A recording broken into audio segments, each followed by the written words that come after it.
Lisa.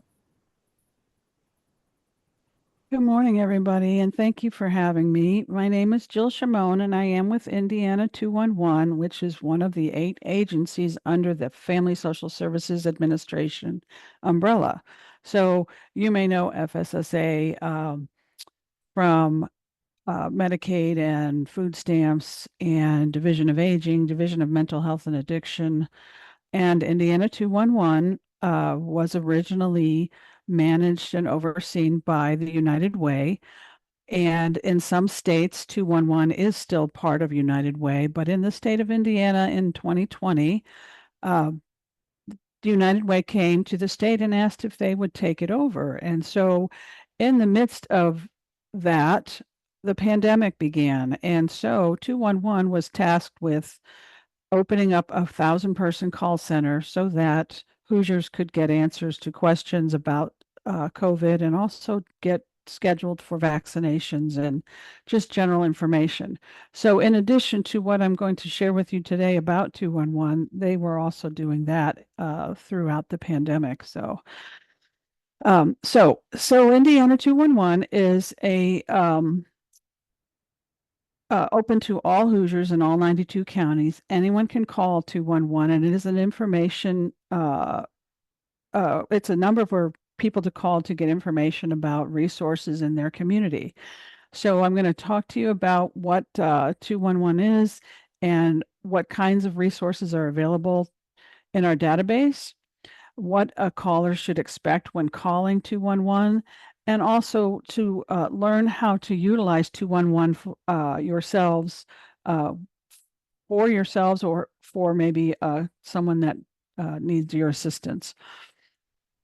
So first off, I wanted to explain the mission of 211, which is to improve the quality of life for Hoosiers by promoting equity and connecting people to health and human service resources through our highly skilled navigators, continuous community collaboration, and a robust community database and technological innovations. 211 is a free service that connects Hoosiers with help and answers from thousands of health and human service agencies and resources in their local communities. It is quick, it's easy, and it's most importantly, it is confidential. There are no eligibility requirements, no income standards, or any other rules. Any Hoosier can call 211. And I express that it's confidential because we find that many people in a lot of circumstances are afraid to call because they know or they feel like they're going to be handed over to law enforcement or handed over to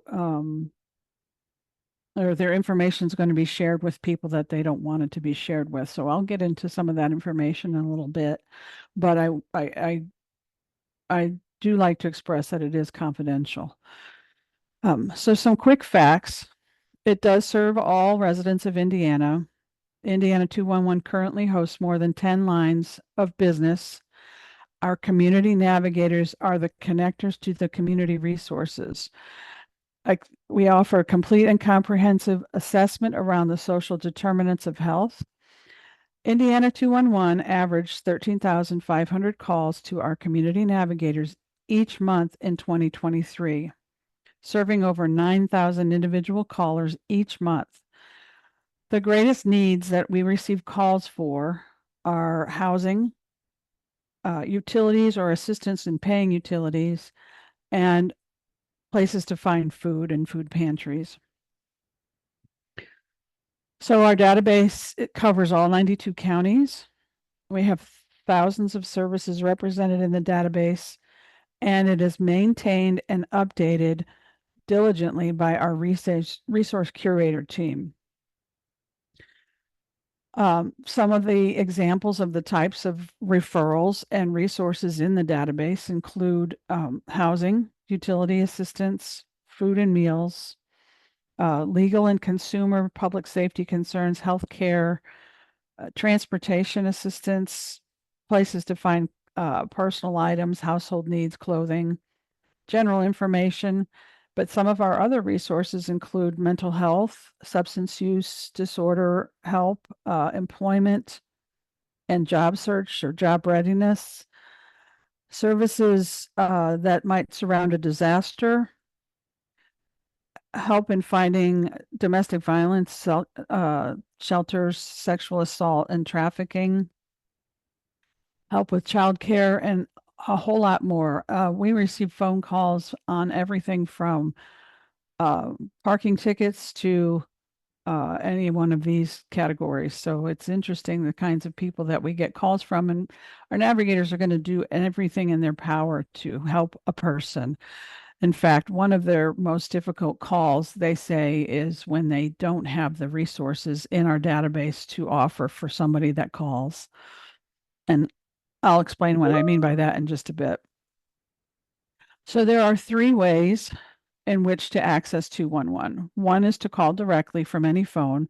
You can dial 211 from any phone, cell, home, and you will get an automated menu and select one of three options. And I think it starts with English, or Spanish, and then the third one being any other languages. And then I'll get into that in just a minute, but they'll get connected to a caller, I mean, to a navigator, and be able to ask them for assistance in finding resources. The second way is for you to text your zip code to 898-211, and the zip code meaning the zip code in the area that you're looking for resources in. So if you're calling for a friend, you want to type in their zip code so that we can locate the resources closest to them. And then the third is to go to our webpage, in211.org, and at the top, you'll see find resources in my area, and you'll click on that, and then it'll ask again for a zip code. And then it will bring up a series of categories. So if you're looking for the closest food pantry, if you're looking for transportation to a doctor's appointment, if you're looking for help finding meal delivery for an aging friend, you can type or look under those different categories. Now, I will say, right now, that is what our webpage looks like. Very, very soon, and I want to say like maybe next week, the whole page is going to look different in that there'll be buttons that you click on to search for the resources by category. So it's going to be a lot more user friendly. Also, having said that, I feel like we feel like the best way to get the most comprehensive list of resources is to call, because you're going to speak with a navigator. They are available 24/7, 365 days a year. And sometimes when a caller calls, they feel like they might only need an answer to one question, when in fact we might be able to help them with additional resources and information that they didn't even think they might need until they called. So this goes over what I was telling you about where to search on the web page. You can search anytime. And again, that is in211.org. And you'll click on the Find Local Resources at the top of your page, and then it'll point to the types of resources. So who should call 211? Any Hoosier looking for services can call Indiana 211, including a medical professional, an advocate, any person who needs services, a school counselor, a social worker, a neighbor, a friend, a family member. And I want to emphasize, a caller does not need to be in a crisis in order to call 211 and get some information. And what would be some of the reasons why someone would call 211? Indiana 211 can save an organization time by serving as a resource for staff. Someone has a need and not sure where to start, call 211. Callers are looking for help with something such as finding food, housing, utility assistance, clothing, education, employment, and childcare. So here are some fast facts about 211. We serve residents of all 92 counties. I think we went over some of this, but we received 160,000 calls and provided over 620,000 referrals in 2023. The average call time is 10 minutes, though some can go as long as an hour. Our top needs, again, are housing, utility assistance, and food resources, and they continue to be that in 2024 as well.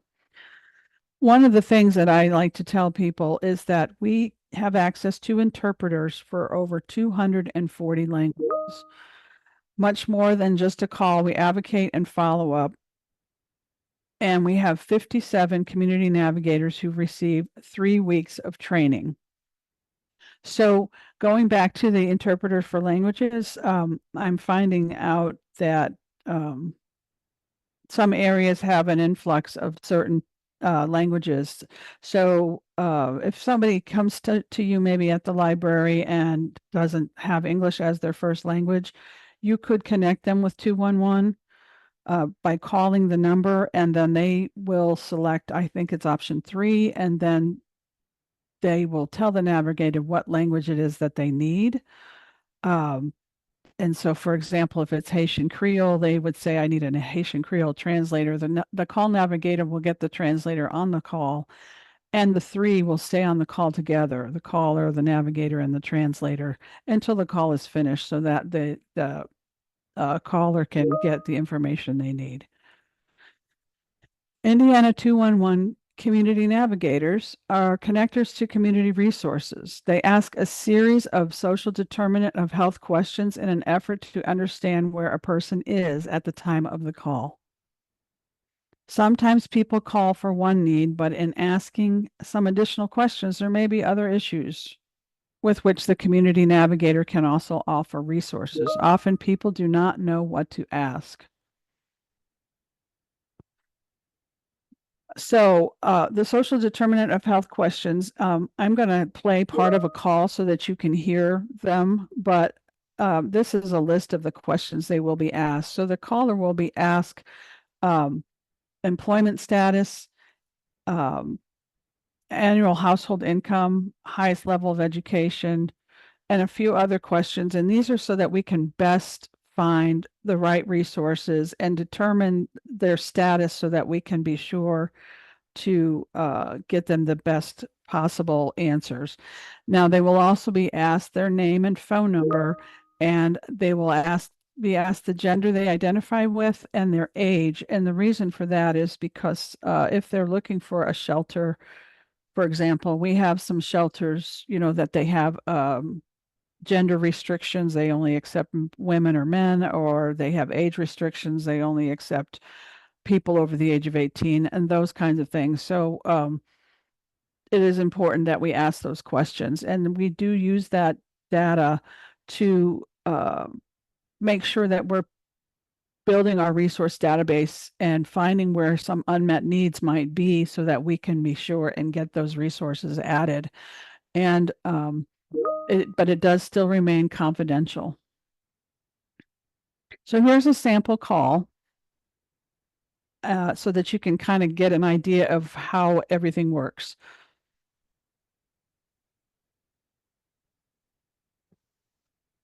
Thank you for calling Indiana 211. My name is Nick. How can I help you? Hi Nick, I'm calling because I was told that I could call here to get some help with food. So that's what I was calling for, was help with food. Sure. Well, I'm glad you called. I'd be happy to look and see what resources I can find for you today. Just to get started, have you called 211 before, or is this your first time? This is my first time. I've heard about Okay. it through a neighbor. Okay, perfect. And what's the first and last name for you? My name is Mary Smith. Okay, is that Mary? Yes, Okay, last name. Smith. Perfect. And what's a good phone number just in case we get disconnected today? My phone number is 317-550-3300. All right, perfect. And what's a good address so we can find the resources in your area? My address is 1301 Judson Street. That's Evansville 47713. Perfect. All right, thank you, Mary. And next, I'm going to ask some basic demographic questions. This will help me understand what resources might be available to you. May I have your age, please? I am 35, All right, and what gender do you identify as? female. Okay, and are you of Hispanic, Latino, or Spanish origin? I'm not. Okay, and what race do you identify with? Uh, Caucasian or white? All right, and have you or anyone in your household served in the military? No. Okay, and including yourself, how many people are in your household? Five total. Myself, my husband, and three children. All right, you said that's yourself, your spouse, and three kids? Yes. Okay, and is anyone in the household currently pregnant? No. All right, thank you. And may I ask some additional questions to see if there are any other areas that we can help with? Of course. All right, thank you. What is your employment status? I work part-time at a daycare. Okay. And what is your current yearly household income? Well, our income has changed recently. So I'd say right now our income might be about $23,000 a Okay. year. All right. And what is the highest level of education that you've completed? I've gotten a GED. Okay. All right. And what is your housing situation today? Do you currently have stable housing, or you have any concerns about losing your housing in the future? I would say our housing is stable. That's something we always focus on is making sure we can pay our mortgage. Perfect. Okay. And in the last 12 months, has the electric, gas, oil, or water company threatened to shut off services in your home? We've gotten close, but we've never been threatened to be shut off. All right. And within the last 12 months, have you worried about food running out before you could get more? Yes, that's something we worry about often. Okay. I understand that that can be overwhelming, so I am glad that you called to look for resources today. Do you receive SNAP benefits? We do, it just doesn't last us long enough. Okay, I understand. And in the last 12 months, has a lack of transportation kept you from medical appointments? No, Okay, has a lack of transportation kept you from other things like work, meetings, or getting things you need for daily living? no. All right. And do you currently have health insurance? Yes, we have HIP. Perfect. And we've started asking all of our callers about their personal safety so they know how to get help for themselves or others. Does anyone, including family, ever insult or talk down to you? No. All right. Mary, I do appreciate you for answering these questions for me. I can go ahead and get started and take a look at some food pantries for you. Do you have any days of the week where you'd prefer to visit a pantry or no preference? Mondays work best, but I think any day would be fine as well. Okay, perfect. We'll take a look here and see what I can find. Just bear with me a moment. And while I am looking, do you have a pen and paper to take down some information for me today? Yes, I do. Perfect. Alrighty.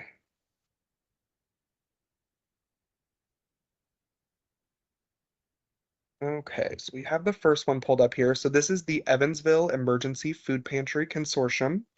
They are located at 1800 South Governor Street in Evansville. Okay, and that's 47713. Should be close to my house then. Perfect. Now, this is a part of a larger group of pantries that operate together. So this specific location is that of the Zion Missionary Baptist Church. Okay. It says here that you can visit one of any of these locations once every 30 days. So that would be this one, the Nativity East Side Pantry, Patchwork Central, St. Matthew, St. Vincent de Paul, West Side Food Pantry, and Zion Missionary Baptist Church. So I'll provide this one, and then I won't provide any others. So that way you can visit this one once every 30 days. It does say that they provide perishable and non-perishable food to Vanderburgh County residents in need. Let's see here. It says that you would want to bring a photo ID for head of household and social security cards for everyone else in the home. Okay. Okay. And other than that, it's just walk in Monday and Thursday from 9 a.m. to 12:30 p.m. Okay. Okay. And should you need anything, you can reach them at 812-401-4669. 0606. Okay. All right, start with that one. So, that I wanted you. to show you that so that Sure. you could see that they go over the details of the availability of the referral. Now, one thing I will say is there are 3 ways that the navigator can provide the information or the list of resources to the caller. We try to get each caller 3 resources per need category, and they can send them to the person by email, by text, or they can take it down over the phone as was described in that call.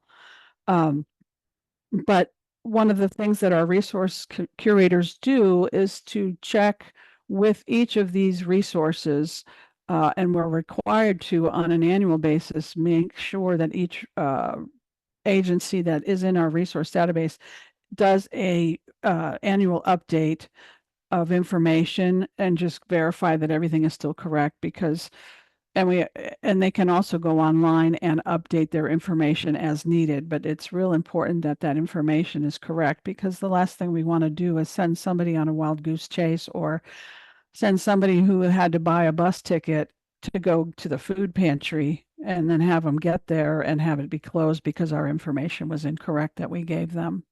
So we're constantly working to vet that information and make sure that it is accurate. So this slide shows some of the additional call lines that we can send a caller through to for specific needs or more specific information. For example, if a person needs a ride to a substance use disorder meeting, we can provide them, or they can call and get a ride by Lyft to that meeting. And so these are just different call lines or channels of specialized resource information that we can send a caller to. And here's additional list of that. Jill, can And I interrupt for 1 second? I've had a couple questions. sure, absolutely. One is asking, they said that they have people that want to remain anonymous. Are they required to answer those questions, or can they opt out of those questions? They can opt out of these questions, yes. And they honestly, I wouldn't know if a person was giving me a real name. I don't, that's all I'm going to say. Yeah. Kind of like I, Mary Smith. well, yeah, she was actually a fellow navigator, and they did that Yeah. tape recording for us for this, for our presentation purposes. But I tell people all the time, Governor Holcomb could call himself, and I wouldn't probably, well, I know his voice, but I wouldn't know it was him unless he said, you know, this is Eric Holcomb. So I'm not gonna, I mean, we take the person's number and name, and so that we can track our repeat callers, and we do verify the telephone number that they're calling from when in the call, but it is 100% confidential. And this information doesn't go anywhere outside of what we use for data purposes. So, for example, we have a lot of people that are referred to calling 211 when they are newly released from incarceration and they have nowhere to go because their family doesn't want them coming back home. And so I don't know, though, that when that person calls that they just got released from prison. I only know their name and what zip code they're in, and as the call navigator, and what kinds of resources. And in those cases, most times they're looking for somewhere to sleep that night. So, but to answer your question, yes, they can opt out of the questions. Okay. All right. The other question that came up a little bit earlier when you were talking about the different languages, they ask, are there flyers in different languages that libraries could put out? Right now, the items that we have are only bilingual. They are Spanish and English. They so on paper, no, we don't have anything beyond Spanish and English. I did find out that there are some issues with certain languages. Well, how do I say this? We had a group that was, or a county that was receiving a lot of people from Haiti, and some could speak Spanish, but not all, and some, so we thought about creating Haitian Creole paperwork, but the problem was that there's an illiteracy issue too. So even if we put it on paper, some of them weren't able to read it. So what we were instead trying to do was to find resources for those communities.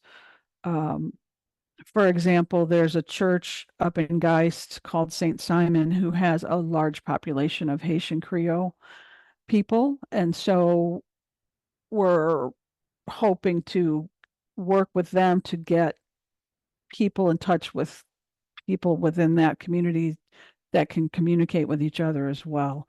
But the translators are really all we have right now through a phone call in terms of getting immediate help. So, and speaking about the materials that we have, one of the things that we have that we send to a lot of libraries are our bookmarks. They're 211 bookmarks, and they're bilingual, Spanish and English, talking about 211. And we give those out at a lot of libraries. And I will show you where you can go to request materials that I can mail to you towards the end of this presentation. So I shared some of the different channels that we can offer, or some of the specialized call lines that we have, where a person can be redirected from a call navigator through to one of those other services. And I wanted to also mention 988. I'm sure all of you are aware of what 988 is. It used to be the long toll-free number for suicide and crisis intervention, but now a person simply calls 988 and can get help with substance use or mental health situation, including suicide. But not every call to 988 is a crisis call, but their goal is to diffuse a serious call by helping talk through it with the caller. And so 988 and 211 are not partners, but we do that 211 is able to do what we call a warm handoff or a warm transfer to 988. So if a 211 navigator gets a call and the caller seems to say certain things that are kind of cues that indicate that they might be in a crisis situation or might be struggling with mental health and substance use disorder, they can get a 988 navigator on the call and just say, "Hi, I have Mary Smith, and I feel like she probably could use some help with her situation that I'm not able to give." And then the 988 navigator will take over the call. The specialist will take over the call. So 211 is a state program, but 988 is a federal program. Anybody can call from any U.S. state or within any U.S. territory, and speak to a 988 specialist. So we have been going and teaming up with the DMHA 988 people and presenting together so that people know that there are options out there. And one thing I just thought I'd mention, even though I know this is about 211, but 988, I didn't realize this, but it was the last legislative session, or maybe it was 2 sessions ago. 988, it became a requirement that the 988 referral and phone number appear on the back of all student IDs across the state of Indiana. So high school IDs, middle school IDs, university IDs. 988 information is on the back of the those identifications, or it's supposed to be. So hopefully you'll start seeing that maybe with your kids' identification this coming year. So this is information to call myself or our team, and you can email us anytime at in211database@fssa.in.com for information and questions. And we are generally around 8 a.m. to 4:30 p.m., but the call navigators are available 24/7, 365 days a year. Some of the other specialty things that we provide are storm. If there's a bad storm, we will activate storm resources that for shelters that might be taking in victims of storms, and we'll activate food resources, water resources, those kinds of things. We also have what we call seasonal resources that we activate and deactivate throughout the year. So in the summertime, we call a variety of locations to reconfirm that they will be acting as cooling shelters for people. So then we activate all of those, and they generally are activated starting in June through September, so that if it gets super hot out, people without air can find somewhere to go by calling 211. And the same is true for the winter months. If it's super cold, we have warming centers. I know a lot of people probably come into the libraries because it's free and it's there and you're open. So this would be above and beyond that, like a YMCA or a Salvation Army or a church, those kinds of things. Then we also have back to school supply seasonal activation. So right now we're in the midst of posting all of the back to school supply where people can go get free backpacks, free supplies. We do winter coats. Those are just some examples of our seasonal activating resources. And then, I was trying to think what else. Well, I'll go into a little bit more here. So, 211 database curators. I am partially a curator, but I'm also a community engagement person. So we have 6 full-time curators. They're dedicated to Indiana 211 resource database information. And then we have 2 community engagement curators, of which I am one. Our resource database right now is under something called Vision Link. And so we are able to go in and activate and deactivate certain resources. All of the resources that are in Vision Link are ours. So I don't know how to explain this. We're finding them, we're including them into our database, and we're refining and curating the information throughout the year.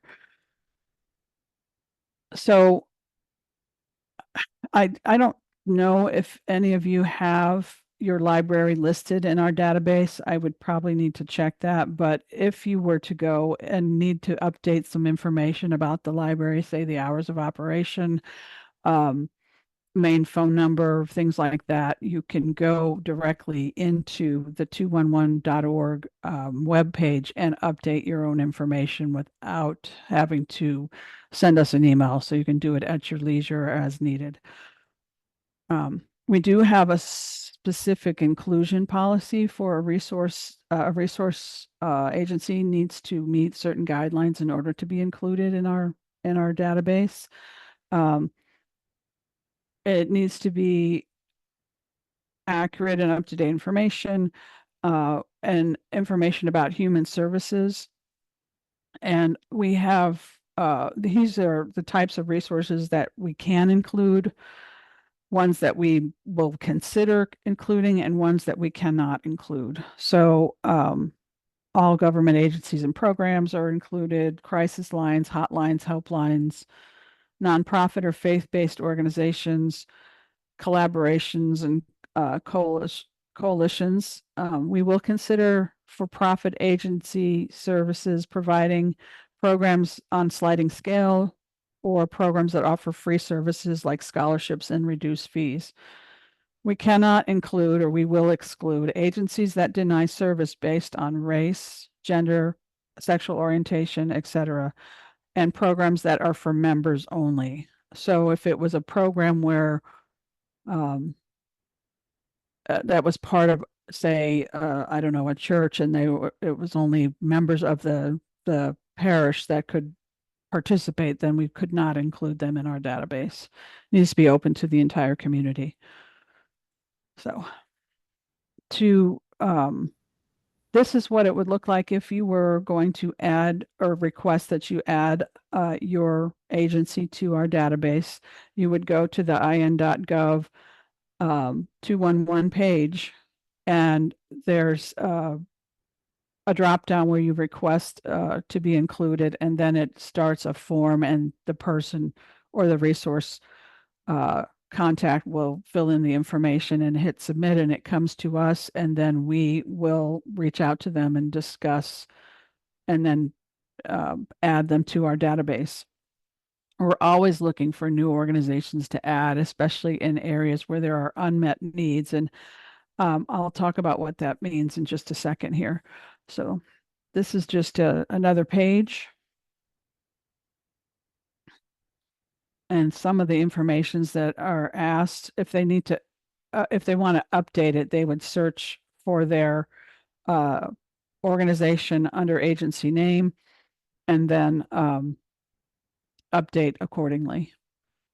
And this is how to reach us on our curation team. So, Hey, Jill. I've got a few more questions that have come in. Okay. So let me go back real quick and find the other ones. Okay. First one was, other than libraries, what agencies can use the translating services? For example, utility offices, can they do that? Well, the translating services are for the caller. So a caller calls and they need help paying their utility bill, and they need to fill out, there's a way to fill out a utility assistance request. So the translator's purpose is to translate from the navigator to the caller who doesn't speak English, because the navigator doesn't speak their language. So it's not, so what I meant by that earlier is, say you're at the library and somebody wanders in and has questions and you don't know what it is that they're asking, you could call 211 and ask for help with a translator. An example of that would be a while back, we had a man walked up to a pastor at a church in the parking lot of the church. He did not speak English and he was carrying his sick child. The pastor knew to call 211, and the pastor called 211, and they were able to ascertain that the man was from the Ukraine and that his son was a cancer patient who had a high fever. And the doctor basically wrote a prescription and then sent them on their way. And the man was, distraught because he didn't know what to do for his child. So that was an instance where someone called on that man's behalf, called 211. The pastor called on his behalf and then put him on the phone with the navigator and the Ukrainian translator so that they could figure out where he could go to get help for his son. So you're more or less, as a librarian or someone at the desk at the library, kind of calling them or offering to call 211 for them, but then handing it over to the caller and the navigator and the translator. So I don't know that so what I guess I'm saying is the utility company cannot use 211's translation services. It's a contract between the state and a company called Propio. So 211 pays the Propio out of their budget for these services. So Division of Family Resources also has access to this. So in other words, if a person who's non-English speaking walks into an FSSA office looking to sign up for food stamps and English is not their first language, the Division of Family Resources person will get the translator people on the phone for that man or person and then let them talk to them to ascertain what they need to do. So it's not Okay. a translation service that we're providing. We're providing services to callers who don't speak English. Okay. Thank you. I hope Now that answers it. Yeah, I think so. The next question is, I see the flyer for warming centers on the website, but not cooling centers. Is it possible to locate access to that flyer?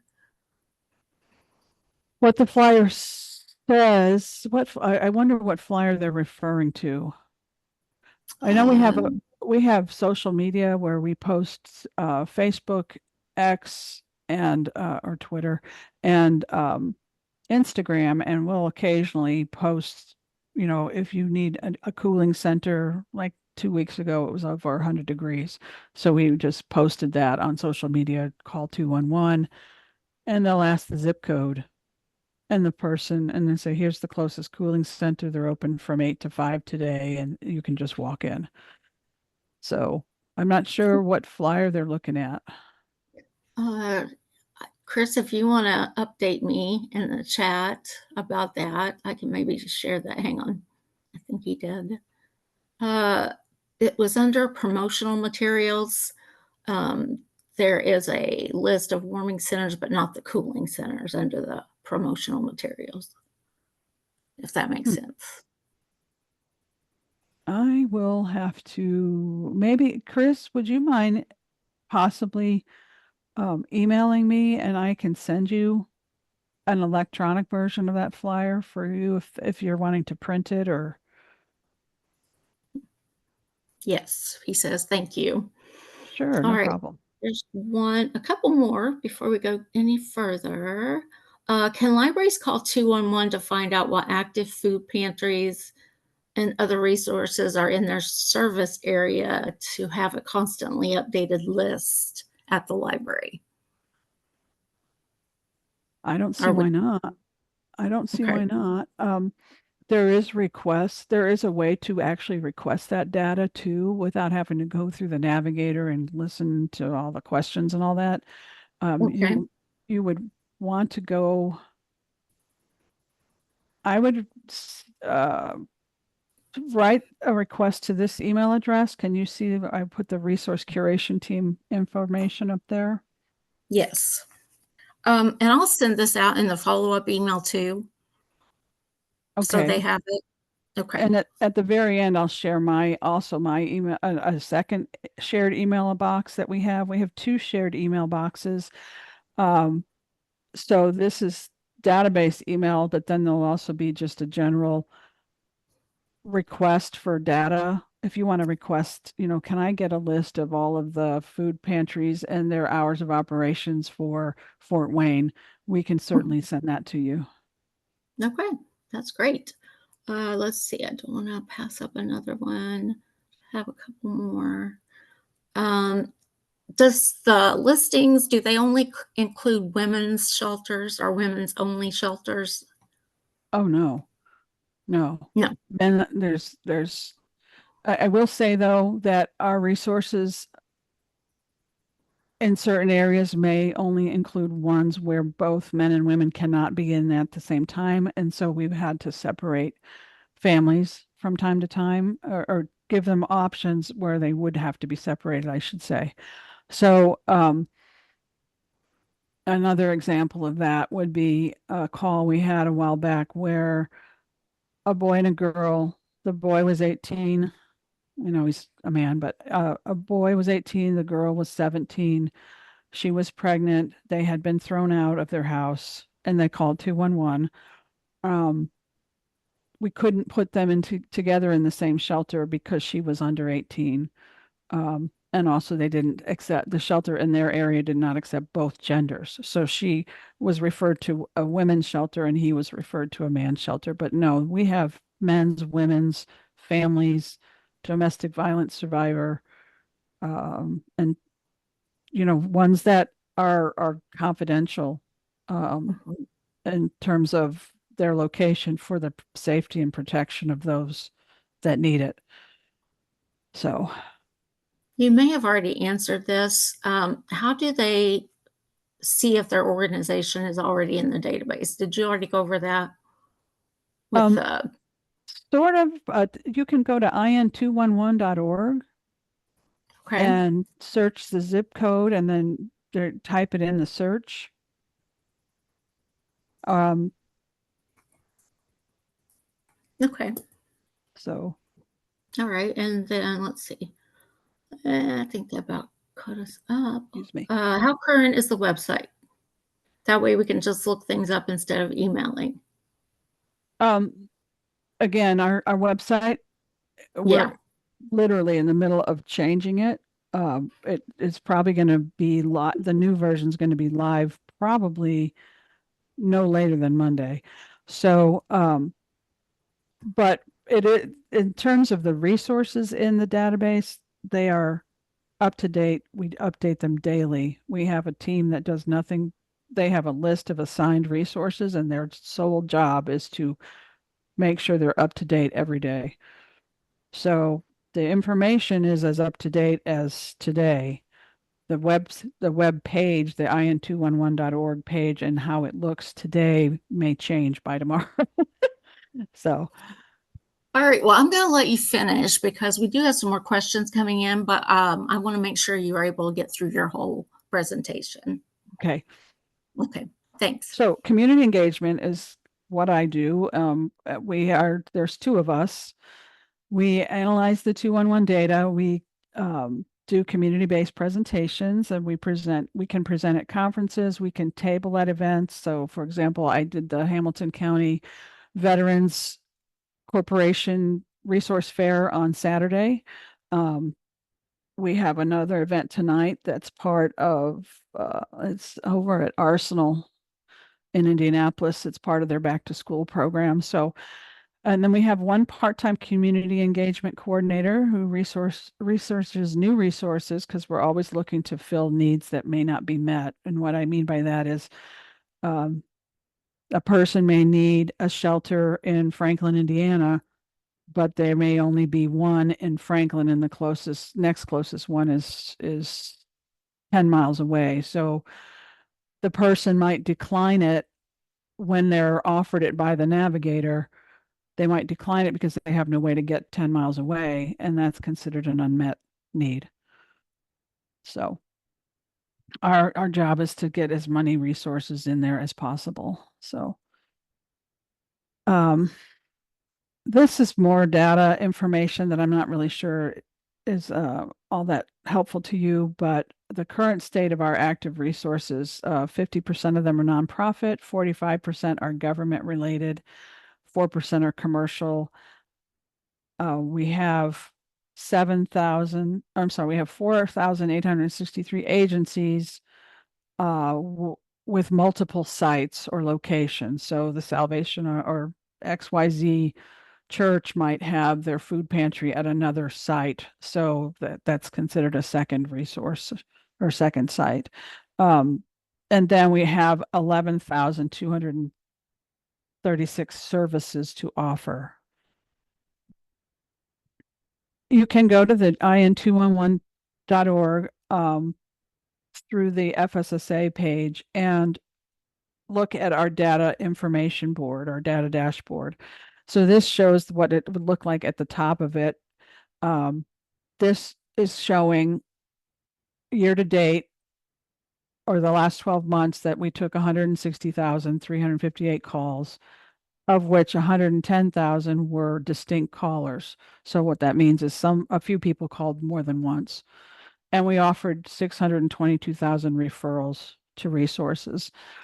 The counties, you can click on your county and it will repopulate this data in the light blue for your county only. And then if you were to click on the white bar, say you wanted to see only the types of calls for people with an associate's degree or higher, you would go down to the associate's degree at the bottom there and click on that bar, and it will repopulate according to the types of calls.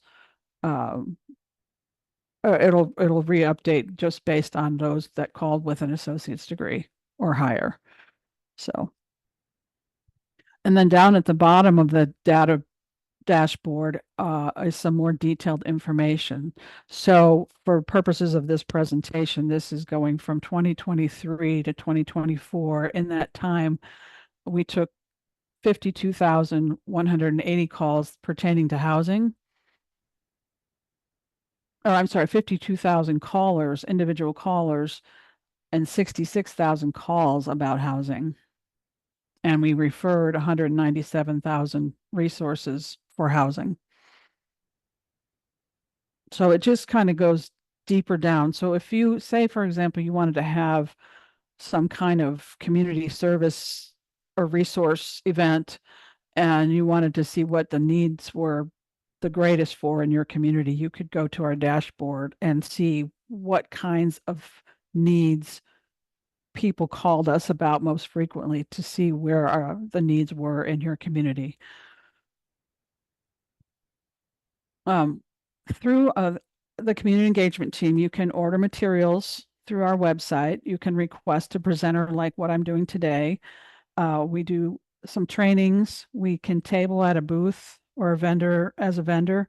We do back to school events, and we can provide you with a deeper data requests. So what does all that mean? The materials, as I explained, we have bookmarks, we have posters, we have wallet size cards, or they're like business size business cards. And I like to give those out a lot to first responders, especially law enforcement, because if they find someone sleeping on a park bench, they can say, hey, call this number and maybe you can find somewhere to sleep tonight instead of sleeping outdoors, that kind of thing.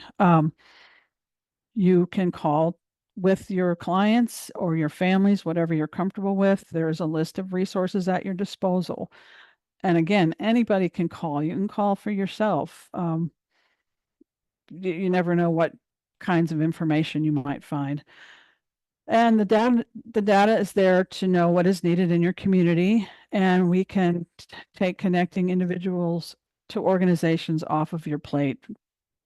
So whether it's you handing out bookmarks to people that walk in and are looking for a place to sit down, and you want to help them, find somewhere to go get lunch, say here, hand them a bookmark, that kind of thing. List of resources at your disposal. So this is the information on how to reach our community engagement team.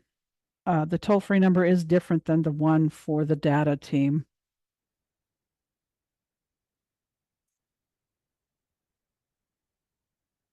And again, you can actually that email address should be IN211. I'm going to give you that email address because that's not correct. That's the database team. It's not to say you won't get an answer to that, but that's we have a different email address. So let me get to that.